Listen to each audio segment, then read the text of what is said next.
فكيف أجيب يا ويحي ومن ذا سوف کرتے ہیں ان کے ذمے کیا ہے، دین ان کو کیا کہتا ہے کہ وہ اپنے مالک کے ساتھ کیسا رویہ رکھے، ان کی کیا کیا ذمہ داریاں ہیں جو ان کو نبھانے کا اللہ جل جلالہ نے اور نبی کریم صلی اللہ علیہ وسلم نے حکم دیا ہے۔ دیکھیں، جب تک دونوں طرف حقوق کا علم نہیں ہوگا تب تک گاڑی بالکل درست طریقے پر چل نہیں سکتی۔ اگر مالک ملازم کے حقوق نہیں جانتا تو ظلم کرے گا، اور ملازم مالک کے حقوق نہیں جانتا تو یقیناً وہ بھی خیانت سے کام لے گا، اور یہ بہت بڑی کوتاہی کی بات ہے۔ سب سے پہلی بات اور پہلا حق تو یہ ہے کہ ملازم کو مالک جو کام بھی کرنے کو دے دے، جس قسم کی نوکری ملتی ہے، جس قسم کی ملازمت ملتی ہے، تو ملازم کی ذمہ داری یہ ہے کہ اپنے کسی پیشے کو حقیر نہ سمجھے، جو ملتا ہے سو بسم اللہ کام شروع کرے، پھر اس سے اچھی مل جائے تو وہ اختیار کر لے، لیکن یہ نہیں کہ پہلے ہی ایک اچھی جاب کی تلاش میں رہے اور چھوٹی موٹی جاب کو خاطر میں ہی نہ لائے۔ ایسا آدمی نہ تو ترقی کر سکتا ہے اور نہ ہی وہ کبھی اللہ کا شکر گزار بندہ بن سکتا ہے۔ اللہ پاک نے اپنے نبیوں سے سارے کام کروائے، صحابہ کرام نے بھی کام کیے، اس لیے کروائے کہ کوئی بندہ کسی شعبے کو، کسی پیشے کو معمولی نہ سمجھے۔ اب دیکھیے، آدم علیہ السلام دنیا میں آئے، انہوں نے آ کر کھیتی باڑی کی اور سبزیاں اور یہ چیزیں اگائیں، ظاہر ہے زندہ رہنے کے لیے سب کچھ کرنا پڑتا۔ اسی طرح نوح علیہ السلام اور زکریا علیہ السلام، ان دونوں نے لکڑی کا کام کیا ہے۔ مسلم شریف میں روایت آتی ہے کانا زکریا نجارا، تو لکڑی کا کام کرتے تھے زکریا علیہ السلام، اور نوح علیہ السلام نے کشتی بنائی لکڑی کا کام کرتے ہوئے۔ اب یہ ترخانوں کا جتنا بھی کام ہے یہ نبیوں کا کام ہے، کوئی الگ سے ان کا کوئی شعبہ نہیں ہے۔ داؤد علیہ السلام ڈھلائی کا کام کرتے تھے، لوہے کا کام۔ قرآن میں اللہ نے فرمایا وَأَلَنَّا لَهُ الْحَدِيدَ، ہم نے لوہے کو ان کے لیے نرم کر دیا۔ وہ لوہے سے زرہ بناتے تھے، دوسری چیزیں بناتے تھے۔ اب نبی ہو کر لوہے کا کام کر کے اپنے گھر کا نظام چلا رہے ہیں وہ۔ ایسے ہی حضرت ادریس علیہ السلام یہ درزی تھے، سب سے پہلے کپڑا سینے کا جو عمل شروع کیا ہے وہ ادریس علیہ السلام نے کیا ہے، سلائی کا کام انہوں نے شروع کیا۔ اب جتنے درزی ہیں وہ سب ادریس علیہ السلام کے شعبے کو اپنائے ہوئے ہیں۔ ابراہیم علیہ السلام اور اسماعیل علیہ السلام دونوں باپ بیٹا نے مل کر بیت اللہ تعمیر کیا۔ ابراہیم باپ ہے، مستری ہے، اور اسماعیل بیٹا ہے، وہ مزدور ہے۔ وہ پتھر لا کر دیتا ہے، باپ پتھر کو لگا لگا کر اللہ کا گھر بنا رہا ہے۔ تو یہ جتنے بھی مستری ہیں وہ ابراہیم علیہ السلام کی روش پر ہیں، اور جتنے مزدور ہیں وہ اسماعیل علیہ السلام کے طریقے پر ہیں۔ پھر دیکھیے ہمارے نبی حضرت محمد صلی اللہ علیہ وسلم نے بکریاں چرائی ہیں، آپ علیہ السلام نے تجارت بھی کی ہے، تو یہ سارے شعبے نبیوں نے سنبھالے ہیں۔ اب صحابہ کو دیکھیں، حضرت ابوبکر صدیق رضی اللہ عنہ کپڑے کا کام کرتے تھے، عثمان غنی رضی اللہ عنہ تجارت کرتے تھے، اور حضرت علی رضی اللہ تعالیٰ عنہ مزدور تھے، مزدوری کرتے تھے، کبھی گھاس کاٹ کر لا رہے ہیں، کبھی کنویں سے پانی نکال رہے ہیں مزدوری پر۔ عمر بن عاص رضی اللہ عنہ قصائی تھے، جانور ذبح کیا کرتے تھے۔ اب یہ صحابہ کے کام ہیں۔ زبیر رضی اللہ تعالیٰ عنہ درزی تھے، خباب رضی اللہ تعالیٰ عنہ لوہار کا کام کرتے تھے، اور حضرت زینب رضی اللہ تعالیٰ عنہ یہ صحابیاں ہیں، یہ چمڑے کی کھال کو دباغت دینے کا کام کرتی تھی، اور اس سے جو پیسے ملتے وہ سارے کما کر اللہ کے راستے میں صدقہ کر دیتی تھی۔ تو جو شعبہ، جو مزدوری آپ کو ملتی ہے اس کو حقیر نہیں سمجھنا چاہیے کہ اللہ پاک اس کی برکت سے آپ کو رزق دے رہے ہیں، تو کسی بھی رزق کے ذریعے کو انسان کو ہلکا نہیں سمجھنا چاہیے کہ لو صاحب میں موچی کیسے بنوں۔ اب آپ دیکھیں ہمارے نبی صلی اللہ علیہ وسلم نے اپنا جوتا نہیں گاٹھا، حضور علیہ السلام نے اپنے کپڑے میں پیوند نہیں لگائے، کیا آپ صلی اللہ علیہ وسلم نے گھر میں جھاڑو نہیں پھیری، کیا ہمارے نبی صلی اللہ علیہ وسلم نے اپنی بکریوں کا دودھ نہیں نکالا؟ جب یہ سارے کام حضور نے کیے تو اس کا مطلب ہے ہمیں بھی جو کام ملے ہمیں کرنا چاہیے۔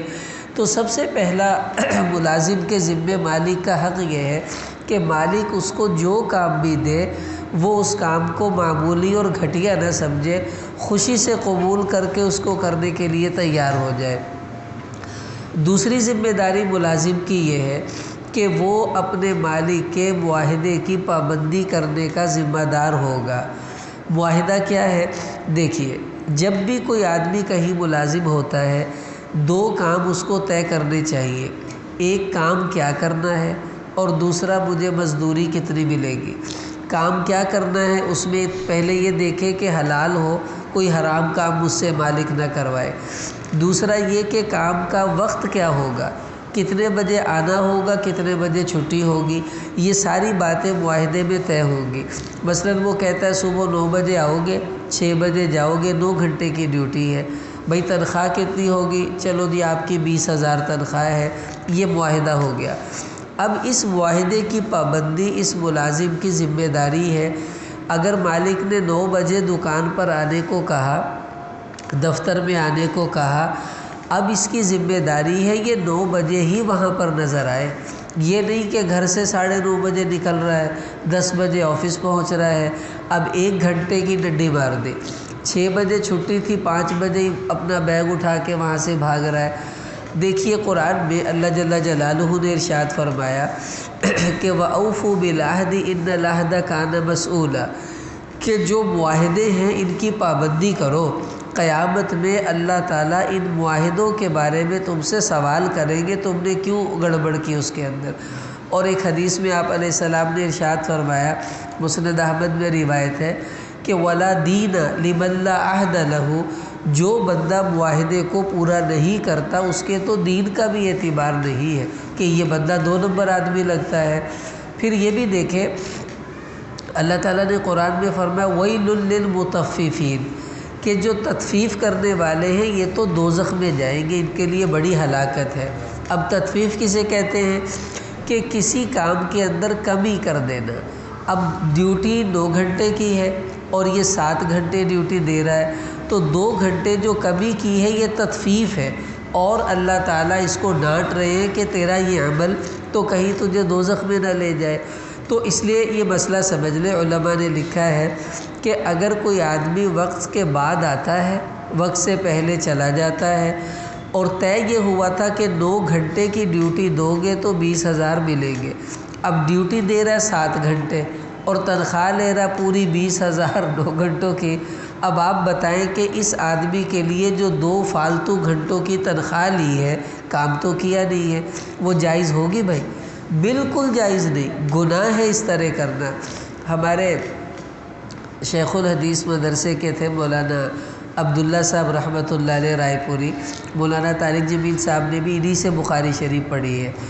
تو ایسے عجیب اللہ نے ان کو تقوی نصیب فرمایا تھا کہ وہ کیا کرتے کہ مثلاً ان سے کوئی آدمی ملنے کے لیے آ گیا، اب انہوں نے 10 منٹ اس سے بات کی ہے تو وہ کاپی پر 10 منٹ لکھ لیتے تھے، پھر دفتر میں یہ پیغام بھجواتے تھے کہ آج میں نے 10 منٹ پڑھایا نہیں ہے، اس دوران میں نے اپنا ذاتی کام کیا ہے، تو جو 10 منٹ کی میری تنخواہ بنتی ہے وہ کاٹ دی جائے، وہ مجھے ادا نہ کی جائے۔ اتنا زیادہ تقوی ان کے اندر اللہ پاک نے رکھا تھا۔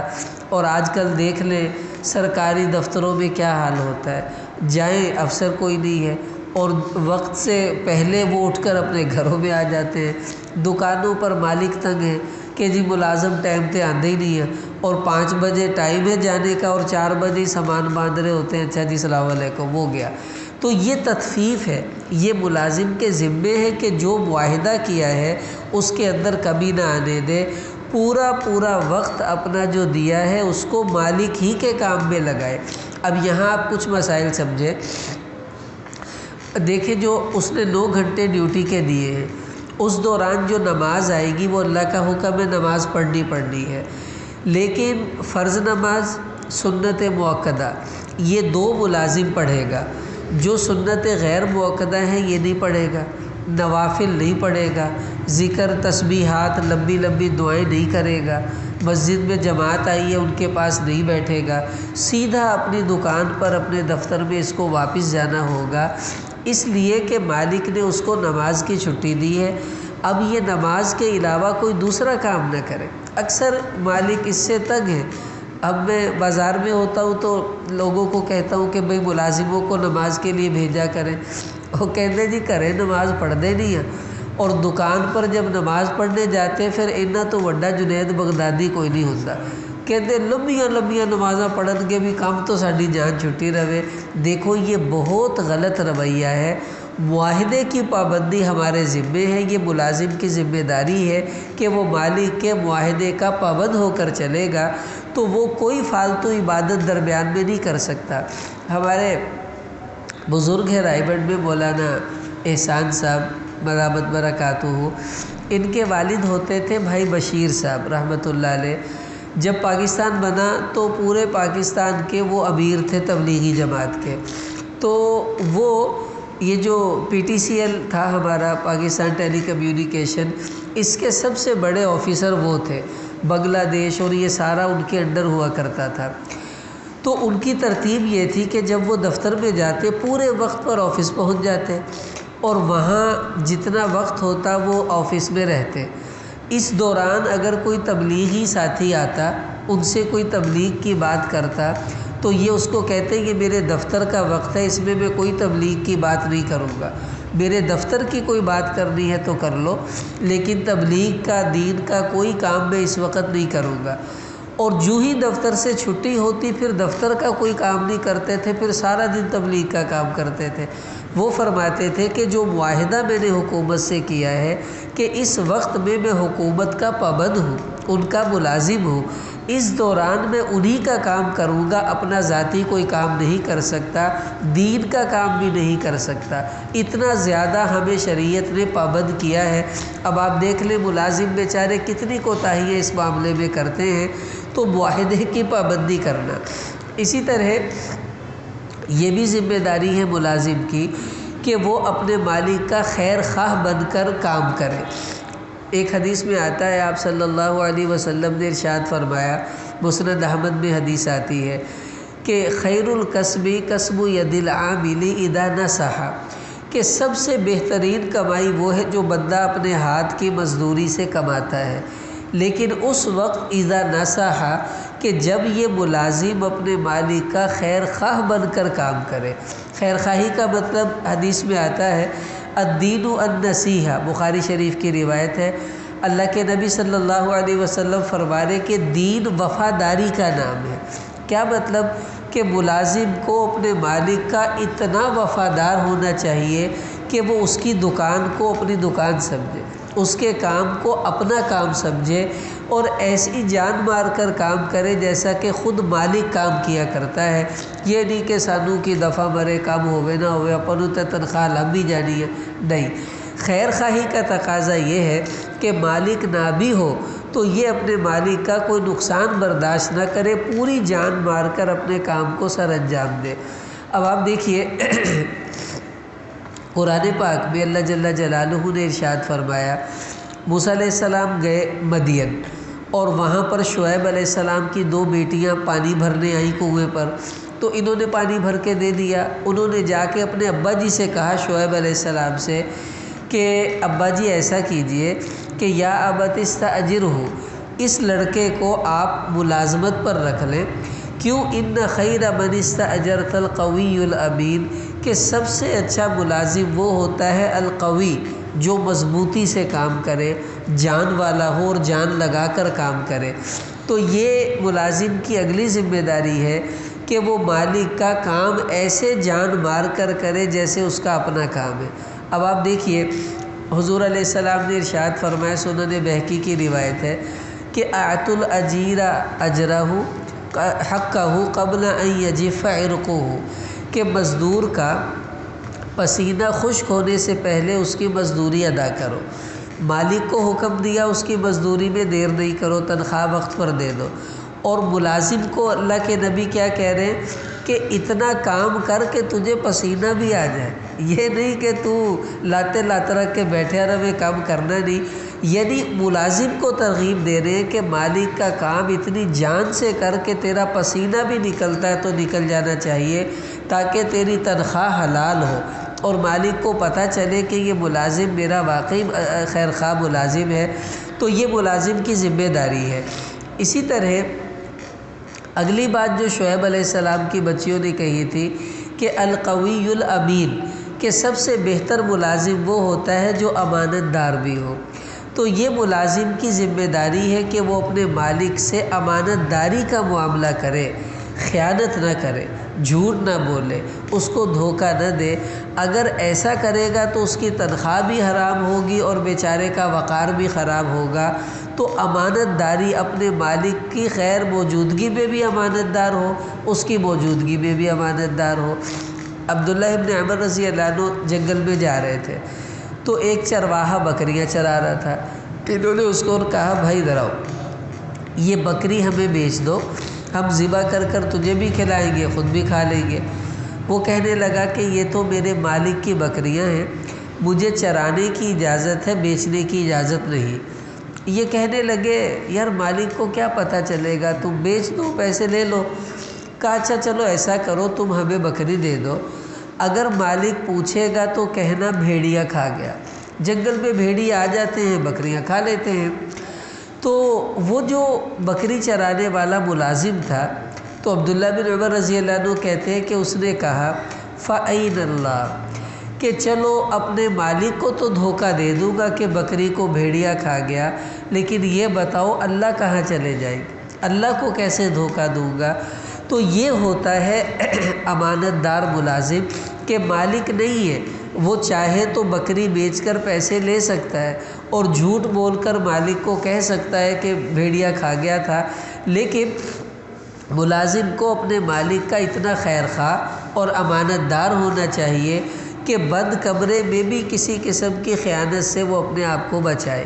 دیکھیے اللہ تعالیٰ نے قرآن میں ہمیں صاف فرمایا والذین هم لاماناتہم وعہدہم راعون، کہ ایمان والے بندے وہ ہیں جو اپنی امانت، لوگوں کی امانتوں کی پاسداری کرنے والے ہیں۔ اور حضور علیہ السلام نے فرمایا کہ لا ایمان لمن لا امانت لہ، کہ جو بندہ امانت دار نہ ہو اس کے تو ایمان کی بھی گارنٹی نہیں ہے۔ یہ کیسا مومن ہے جو امانت داری سے کام نہیں کرتا؟ اور خیانت کرنا یہ تو بھائی منافق کا کام ہے، مومن کبھی خائن نہیں ہوتا۔ اب جو ملازم کی ذمہ داری ہے وہ یہ کہ وہ امانت داری سے کام کرے۔ اب امانت داری کیا ہے؟ ایک تو اپنے مالک کا کسی کام میں چوری کا ارتکاب نہ کرے۔ کتنے لوگ ایسے ہیں چوریاں کر کر بیچارے مالک کی جان نکال دیتے ہیں۔ میرے پاس ایک نوجوان آیا مسجد میں، وہ ہم نے اس کو سروزے پر بھیجا، تبلیغی جماعت میں 3 دن لگا کر آیا۔ اب اس کو تھوڑا احساس پیدا ہوا، کہتا جی آپ سے علیحدگی میں بات کرنی ہے۔ میں نے کہا جاؤ، بیٹھ گئے، کہو۔ کہنے لگا جی میں ایک جنرل اسٹور پر ملازم تھا، تو میں نے بہت گڑبڑیں کی ہیں۔ میرے دوست آتے تھے، 2 پرفیوم پیک کر کے دے دیتا، 1 کے پیسے لیتا تھا، اور دوسرا اس سے گھر جا کے خرید کر آگے کسی کو بھیج دیتا تھا۔ اسی طرح بہت سی میں نے گڑبڑیں کی، پیسے چوری کر لیتا تھا، اور گاہک نے 500 روپے دیے تو 100 یوں کر کے 400 غلے میں ایک اپنی جیب میں ڈال لیتا تھا۔ یوں میں نے کیا۔ تو میرا اندازہ یہ ہے کہ میں نے اپنے مالک کو کم سے کم 1.5 لاکھ روپے کا نقصان تو دیا ہے 1 سال کے اندر اندر۔ تو اب میں جماعت میں نکلا، مجھے احساس ہوا ہے، اب بتائیں میں کیا کروں۔ میں نے کہا بھائی ان سے معافی مانگو جا کر اور بتاؤ اور ان کو پیسے دے دو، نہیں دے سکتے ان سے کو میری تنخواہ میں سے کاٹتے رہو یا مجھے معاف کر دو، جو وہ کرے۔ وہ چلا گیا، اس نے ساری بات بتائی۔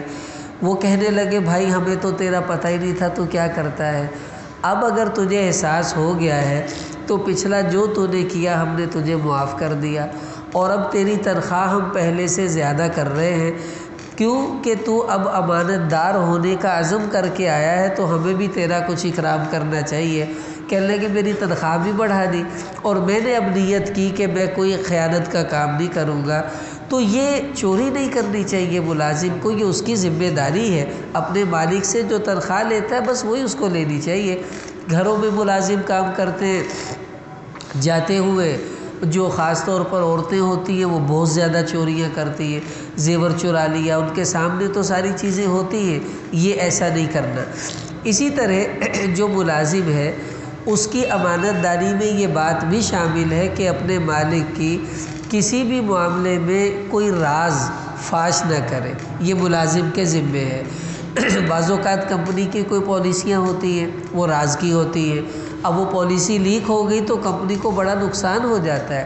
کسی کے گھر میں کام کرتی ہیں عورتیں تو وہ گھر کی باتیں باہر نہ بتائیں، یہ ہوتا ہے۔ آپ یقین کریں، میں کیا بتاؤں، مجھے میرے گھر والوں نے بتایا کہ ایک عورت ہے، وہ فلاں گھر میں کام کرتی ہے، اس نے بتایا کہ میاں بیوی کی لڑائی رہتی ہے، ان کے بچوں کی لڑائیاں رہتی ہیں، تو آپ ان کے خاوند کو سمجھایا کریں۔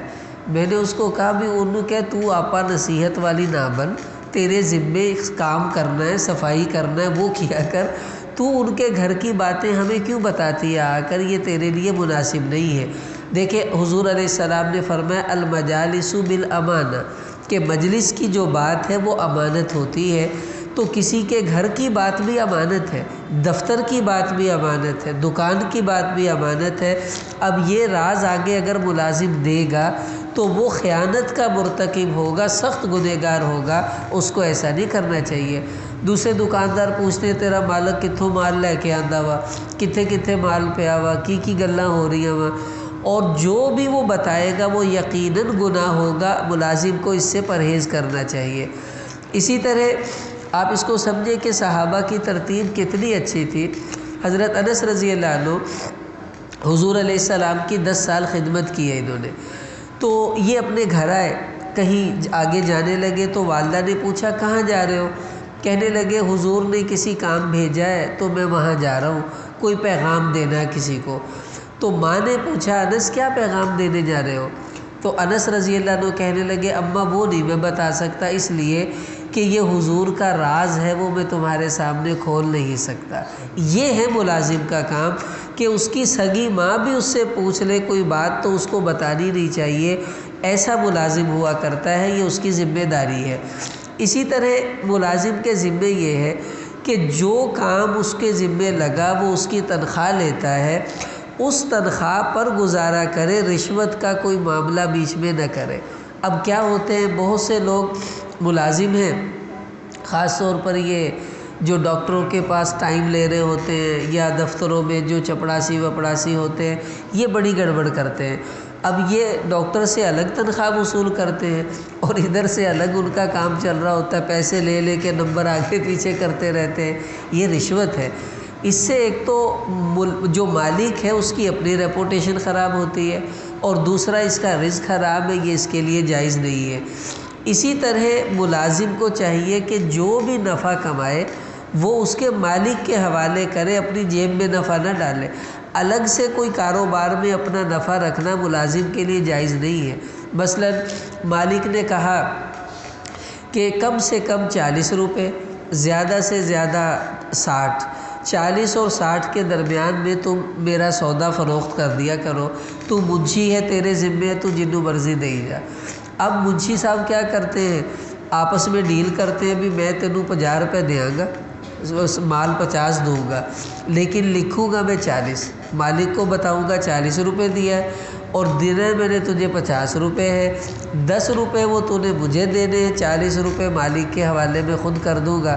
اب اس نے پیسے بھیجے، اس نے اپنا 1,00,000 روپے سائڈ پہ کیا، 10 لاکھ مالک کے حوالے کیا، اللہ اللہ خیر صلی اللہ، حالانکہ مال مالک کا ہے، اس کے ذمے صرف اس کو بیچنا تھا اور جو پیسے ہیں وہ مالک کو دینا ہے۔ بیچ میں جو اپنی پتی رکھ لیتے ہیں یہ منشی وغیرہ، یہ سخت گناہ ہے، خیانت ہے، حرام ہے، ان کے لیے ایسا کرنا جائز نہیں ہے۔ آپ ایک اور بار سمجھیں، آپ نے اپنے ملازم کو بھیجا کہ فلاں دکان سے وہ چیز لے کر آؤ، وہ گیا، وہ دکاندار اس کا محلے دار نکلا، او ہو کیا حال ہے، ٹھیک ہے، ہاں جی، یہ کتنے کی ہے؟ وہ کہتا مالک نے اس کو کہا تھا کہ 100 روپے کی وہ دے گا، لے آنا۔ اب جب یہ گیا اس نے کہا تو میرا محلے دار ہے، تو 90 روپے دے دے اور یہ 10 روپے لے لے۔ اب یہ جو 10 روپے اس نے واپس کیے ہیں یہ کس کے ہیں؟ اب ملازم کیا کہے گا کہ جی میرا محلے دار ہے، مجھے چھوڑے ہیں، تو مالک نے تو 100 ہی دیے تھے، وہ 10 جیب میں ڈال لیتا ہے۔ اور اسلام یہ کہتا ہے کہ تم صرف چیز لینے گئے تھے، اب اگر کسی نے تم سے رعایت کر دی ہے تو وہ رعایت اس نے تمہیں کی ہے، لیکن یہ نفع مالک کا ہوگا، کیونکہ پیسے مالک کے تھے، چیز مالک کی ہے، تو نفع بھی مالک کا ہونا چاہیے۔ اب یہ کیا پیسے مالک کے ہو اور نفع تم کماتے رہو تو مالک کو کیا ملا؟ تو ملازموں کو اس طرح نفع لینا جائز نہیں ہے۔ تو یہ ملازم کی ذمہ داری ہے کہ مال پر جتنا بھی نفع کماتا ہے وہ سارے کا سارا نفع اپنے مالک کے حوالے کرے، خود اس کو جیب میں رکھنا اس کے لیے جائز نہیں ہے۔ آخری بات یہ کہ جس طرح ملازم اپنے مالک کا وفادار ہے، اس کو چاہیے اپنے مالک کے بچوں کا، اس کے گھر والوں کا اسی طرح خیر خواہ ہو کر زندگی گزارے۔ یہ حلالی ہونے کی نشانی ہے، جس کو کہتے ہیں نا نمک حلال بندہ ہے۔ تو نمک حلال وہی ہوتا ہے جو صرف مالک نہیں، اس کے پورے گھر والوں کو اپنا ہی گھر والا سمجھے اور ویسے ہی ان کے ساتھ خیر خواہی کرے جیسے اپنے ساتھ کرتا ہے۔ مشہور ہے ایک آدمی نے کسی کے ساتھ مل کر کاروبار کیا، تو اس کے ہاتھ میں دو چیزیں تھیں، مثلا ایک چیز چاکلیٹ اچھی تھی، ایک چاکلیٹ زیادہ ہلکی تھی۔ تو ایک اس کا بیٹا ایک اس کا بیٹا، وہ دونوں کھیل رہے تھے، تو دونوں دوڑے ہوئے آئے، اس نے یوں چاکلیٹ کی بھی، یہ چاکلیٹیں میں ان کو دوں گا۔ اب جس ہاتھ میں اچھی چاکلیٹ تھی ادھر اس کے پارٹنر کا بیٹا آ رہا تھا، اور جدھر اچھی نہیں تھی ادھر اس کا اپنا بیٹا آ رہا تھا۔ تو جو ہی بچے قریب آئے تو اس نے یوں کر دیا، چنگی اپنے پتر نو تے دوجی انہوں دیتی۔ اور اس کے دوسرے پارٹنر نے یہ معاملہ دیکھ لیا تو اس نے فوراً اس سے معاہدہ ختم کر دیا، کہنے لگا جو میرے بچوں کا وفادار نہیں بنتا وہ میرا بھی وفادار نہیں ہو سکتا۔